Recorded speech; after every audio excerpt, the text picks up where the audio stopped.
Salut à tous et bienvenue dans Tout sur ma clim. Aujourd'hui, je vais vous montrer comment forcer le dégivrage depuis la télécommande du climatiseur Toshiba.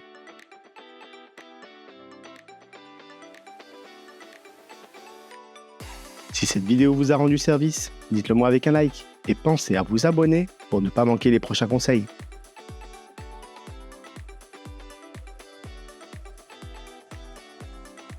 Dans ce tutoriel, vous aurez simplement besoin d'une balayette. Petit rappel important, un climatiseur bien entretenu, c'est plus de confort et d'économie. Alors n'oubliez pas, un contrôle par un professionnel habilité tous les 2 ans est obligatoire. Et surtout, vous éviterez les pannes et les mauvaises surprises. Vous avez déjà vu votre groupe extérieur couvert de givre? Pas d'inquiétude, ce n'est pas une panne, c'est tout à fait normal. En hiver, lorsqu'il fait froid et humide, votre climatiseur fonctionne en mode chauffage.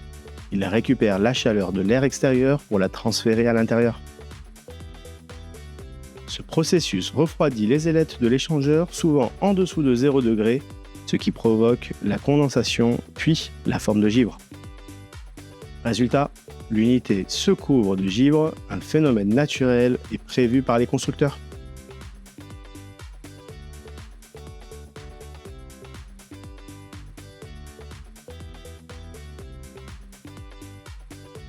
Quand le givre devient trop important, le groupe extérieur déclenche automatiquement un cycle de dégivrage.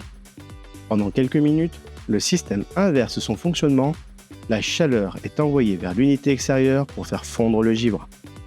Vous pouvez alors voir de la vapeur s'échapper ou entendre le ventilateur s'arrêter un court instant. Pas d'inquiétude, c'est le signe que le cycle de dégivrage est en cours et qu'il fonctionne. Une fois la glace fondue, l'appareil reprend son fonctionnement normal et le chauffage à l'intérieur revient automatiquement. Ce dégivrage est indispensable pour maintenir les performances de votre installation tout l'hiver.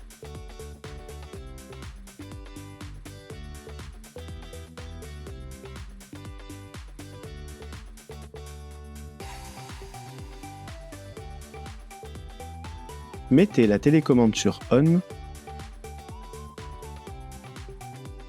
et appuyez sur la touche pendant 4 secondes.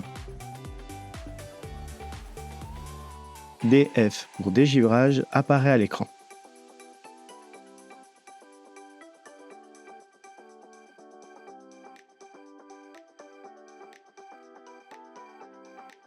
Une fois le dégivrage terminé, toute cette eau doit s'évacuer correctement.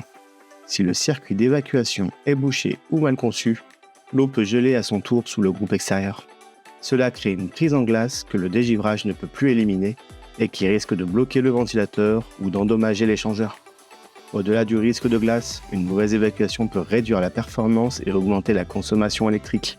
Un simple contrôle visuel régulier peut éviter bien des problèmes.